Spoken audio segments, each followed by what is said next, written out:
The fourth time Knight has been taken from court by ambulance since his arrest for the January hit-and-run death of Terry Carter. Exploring Suge Knight's time in jail reveals challenges beyond legal issues. Health problems, including blood clots and reported complications, have added layers to his incarceration. This video delves into the impact of these health issues on the once powerful music executive as he navigates the prison system. Suge Knight in jail.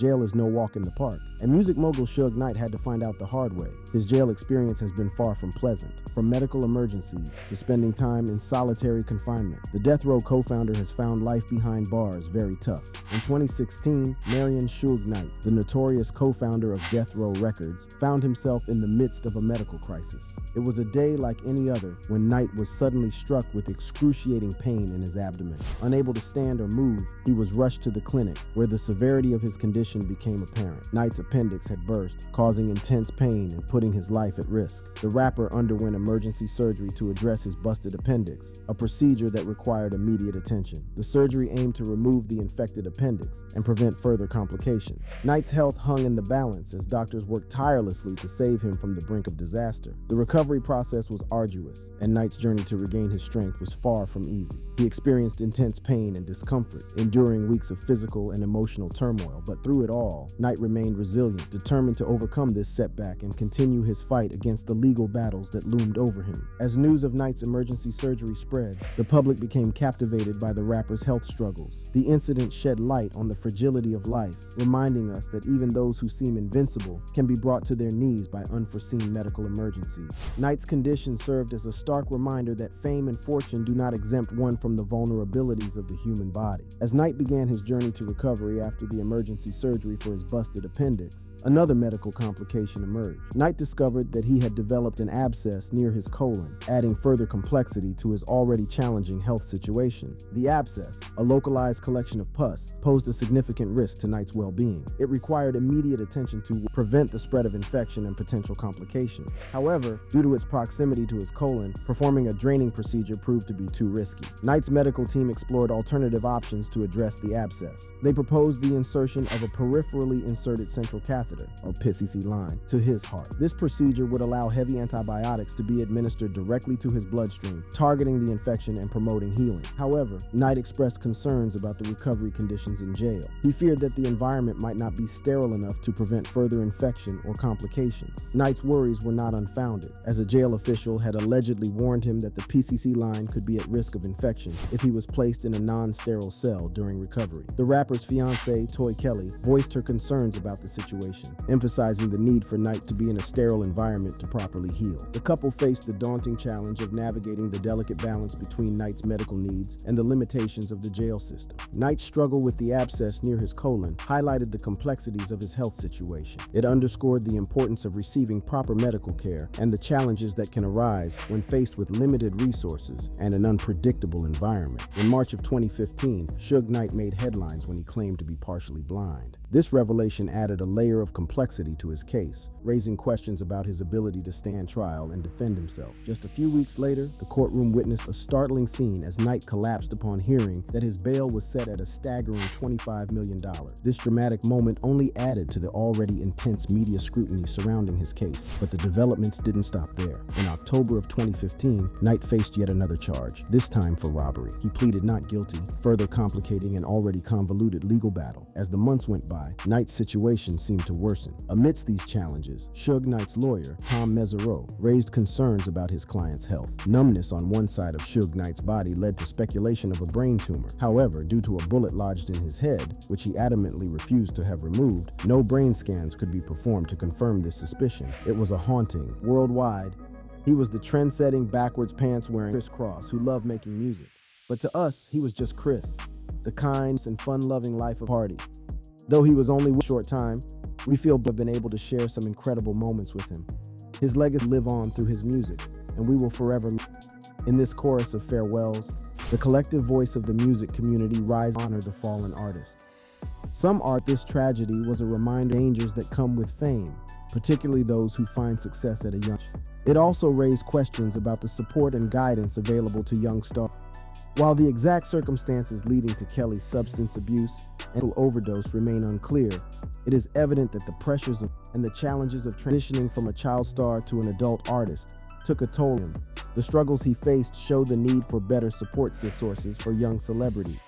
The entertainment industry has a long history of exploiting young talent, often thrusting them in the spotlight without adequate support or guidance. From the moment they burst onto the scene, Cross faced immense pressure to maintain their success and live up to the expectations placed upon them.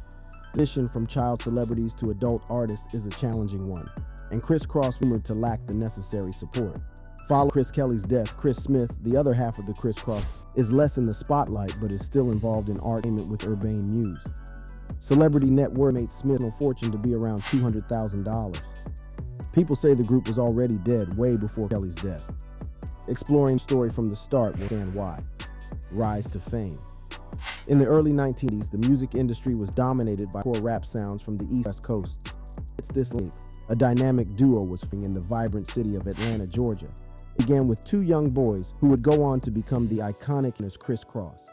Chris Kelly, born in August 1978, and Chris Smith, born in January 1979, were destined to make their mark on the music industry. Chris Kelly, originally from New Jersey, found himself in Atlanta during his grade school years. It was there that he would meet Chris Smith, drive-through in South Los Angeles. It was here that the lives of Terry Carter and CLE Bone Sloan would be forever changed. As Knight pulled up to the drive-through, an argument erupted between him and Sloan. The details of what exactly transpired during that heated exchange remain somewhat murky, but what is clear is that tensions quickly escalated to a dangerous level. Witnesses reported seeing Knight in a rage, his anger boiling over. In a horrifying turn of events, Knight, behind the wheel of his Ford pickup truck, accelerated towards Sloan and Carter, who were standing near the entrance of the drive-thru. The impact was devastating. Terry Carter, a respected businessman and friend of Knight, was tragically killed, while Sloan suffered severe injuries. In the aftermath of the hit and run, Knight maintained his innocence, claiming that he did not intentionally hit either man. However, the evidence stacked against him was overwhelming. Surveillance footage captured the chilling moment of impact, leaving little room for doubt. As the legal battle unfolded, Knight faced a slew of charges, including murder, attempted murder, and hit and run. However, in a surprising turn of events, he ultimately pleaded no contest to the charge of voluntary manslaughter. This downgraded charge carried a maximum sentence of 28 years in prison, a significant reduction from the potential life sentence he could have faced. During his sentencing, Terry Carter's family stepped forward, their grief palpable. One by one, they shared their pain, their loss, and the devastating impact that Knight's actions had on their lives. Terry Carter's daughter, Jessica, took the stand, her voice trembling with emotion.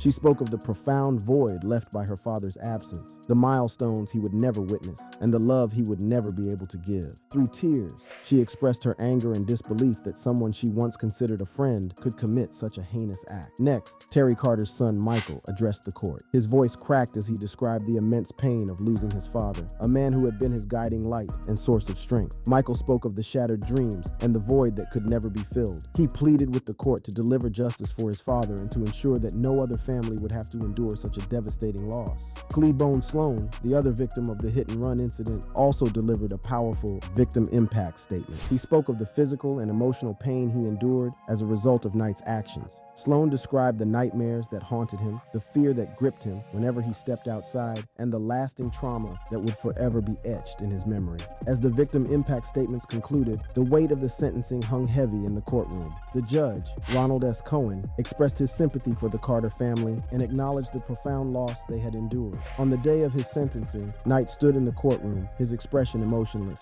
Judge Cohen then formally handed down the sentence agreed upon in the plea deal: 22 years for voluntary manslaughter, with an additional 6 years due to a third strike violation. Marion Suge Knight, once a powerful figure in the music industry, stood stoically as his fate was sealed. And now, in 2023, Knight claims that he deserves to be released. Knight alleges that incorrect information on his record played a significant role in his decision to accept a plea deal. He claims that he had 3 strikes on his record when he agreed to the deal in 2018, which he now believes to be inaccurate. This revelation raises questions about the validity of his conviction and the impact it had on the sentencing. So an unfixable error, the only thing you got to do is you got to make a deal and let me go home or show I was right, or you let me take my plea back and start all over, explained the former CEO of Death Row Records. But it'd be harder to start all over because you did all this shit with my case. Knight also alleges that he was denied the right to represent himself himself after he fired his attorneys. He argues that this denial infringed upon his rights and hindered his ability to present his case effectively. "This is my bed. If they allowed me to go to trial, I would have won my case. I would have beat my case, but they didn't. Okay, I understand that, right? My crime carries 2, 6, 11 years if I was guilty. Naturally, they're going to give me the high term, right? So my past, who I am, definitely is going to make sure I get some time. And I'm fine with that. But you don't have the right to double me up," Knight explained. These claims of legal violations have fueled Knight's plea for freedom. He believes that the errors made during his trial warrant a second chance, an opportunity to present his case in court and prove his innocence. As the legal battle continues, the outcome remains uncertain. The public remains divided on whether Knight's claims of legal violations should be taken seriously or dismissed as a desperate attempt to manipulate the system. Suge Knight's criminal history. Before Suge Knight became a household name associated with controversy and criminal activities, he was a promising college football player. In 1983, Knight received a football scholarship out of high school, showcasing his athletic prowess. He continued his football career at UNLV in 1985, where he transferred to pursue his passion. Knight's talent on the field even earned him the prestigious title of Rookie of the Year. However, it was during his senior year that Knight's life took a darker turn. Behind the scenes of his football success, Knight was involved in a drug-dealing side gig. According to the book Labyrinth, Knight's college years were defined by his participation in the illicit drug trade. This criminal mindset would come to characterize his life in the years to come. In 1987, Suge Knight's rap sheet officially began, marking the start of a series of criminal activities that would follow him throughout his life. It was during this year that Knight's future wife, Sharitha Golden, took out a restraining order against him. However, Knight violated the order, escalating the situation by physically assaulting Golden. In a shocking act of violence, he grabbed her by the hair and cut off her ponytail.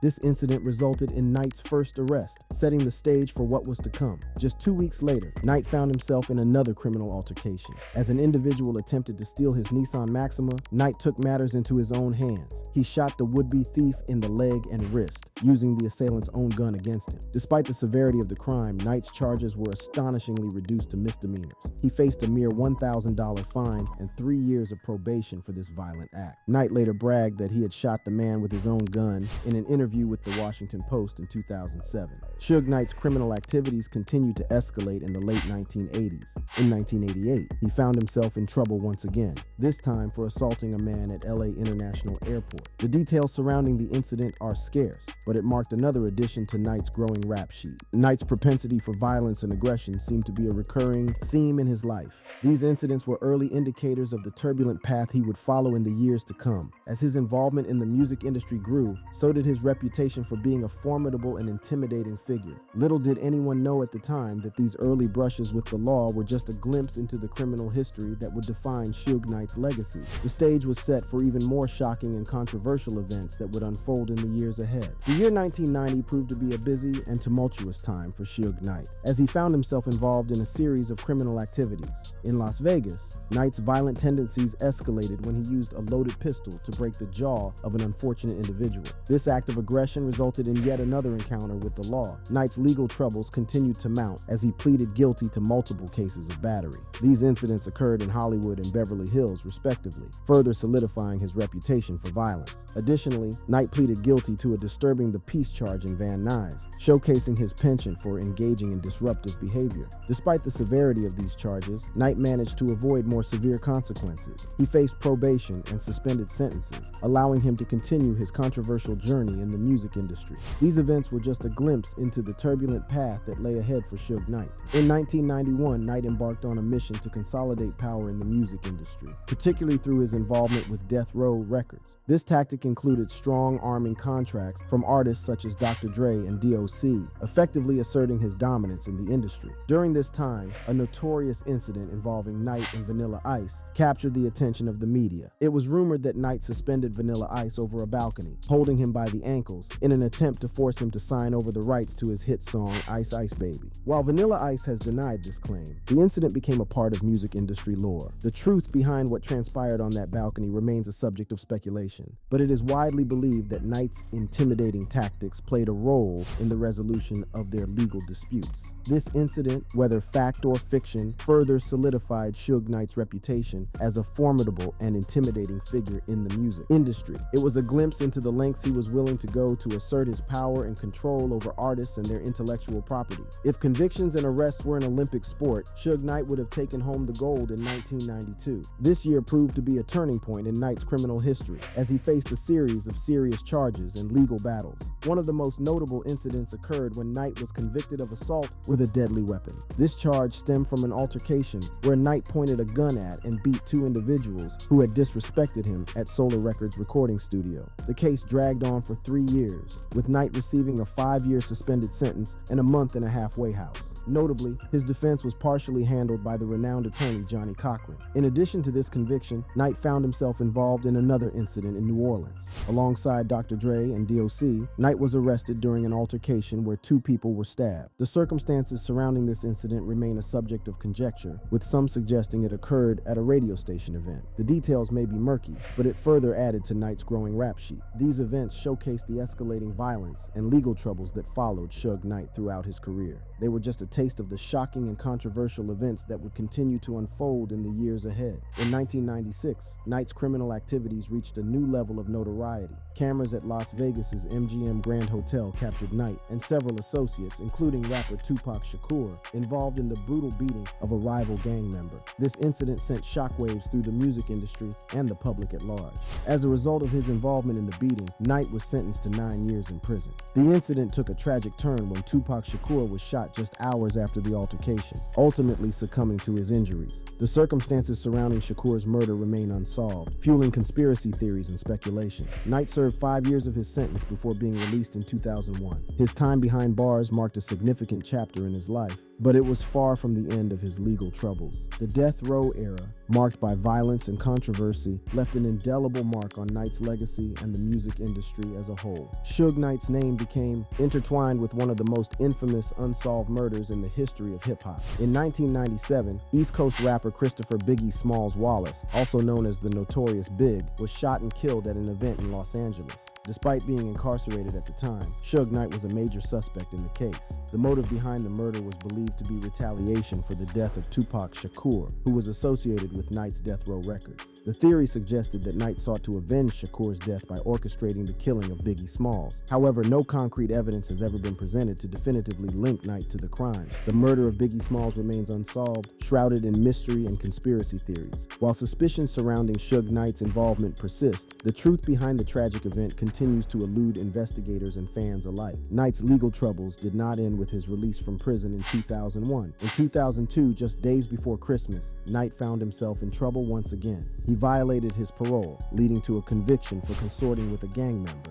This violation resulted in a 61-day jail sentence for Knight, further adding to his lengthy rap sheet. The following year, in 2003, Knight's propensity for violence resurfaced. Shortly after his release from jail, he was involved in an altercation with a parking lot attendant in Los Angeles. As a result, Knight was convicted of assault yet again, leading to a 10-month stint behind bars. These incidents demonstrated the recurring pattern of legal troubles that plagued Suge Knight throughout his life. Despite his fame and influence in the music industry, he found himself entangled in a web of violence and criminal activities that continued to shape his legacy. In 2005, Suge Knight's legal troubles resurfaced once again. In February of that year, he was arrested for drug possession after being pulled over for an illegal U-turn. During the arrest, authorities discovered drugs in his possession. While Knight managed to avoid more serious charges, he did spend approximately a week in jail as a result of this incident. Later in the same year, Knight found himself in the midst of another alarming situation. In August, he was shot in the leg at a pre-VMA party hosted by Kanye West. Knight claimed that he was also robbed of a valuable diamond earring during the incident. This event further added to the narrative of violence and controversy that surrounded Knight's life. In addition to these incidents, 2005 also saw Knight facing financial challenges. He was ordered to pay $107 million to former partners in his now defunct Death Row Records, adding to his already mounting legal and financial burdens. These events events served as reminders of the turbulent and often tumultuous life that Knight led,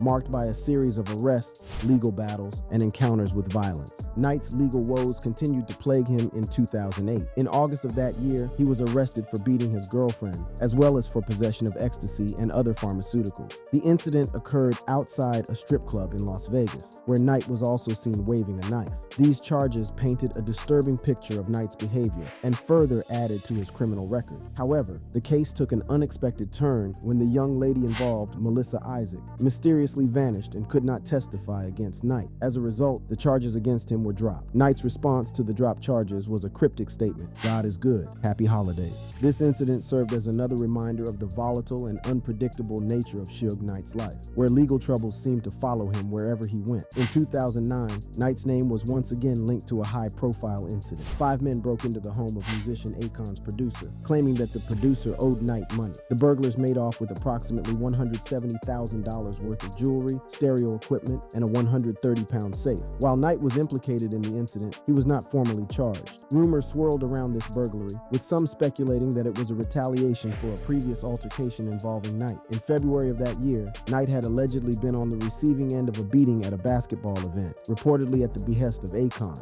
These rumors suggested a connection between the two incidents, although no concrete evidence was presented to support the claims. The incident added to the ongoing narrative of Suge Knight's involvement in criminal activities and his association with violence. It further fueled the public's fascination with his controversial and often turbulent life. In 2010, Knight found himself in trouble with the law once again. This time, he was arrested for failure to appear in court on a traffic violation. The incident occurred while Knight was hanging out at a shopping mall in Los Angeles. It served as another reminder of his recurring legal issues and the challenges he faced in adhering to the requirements of the justice system. While the specific details of the traffic violation were not disclosed, Knight's failure to appear in court highlighted a pattern of disregard for legal obligations. This incident further added to his already extensive rap sheet and reinforced the narrative of a life marked by run-ins with the law. In 2012, Knight once again found himself on the wrong side of the law. This time, he was arrested for outstanding traffic warrants and drug possession. The arrest occurred while Knight was cruising in Las Vegas, where authorities discovered prior traffic-related warrants and found drugs in his vehicle.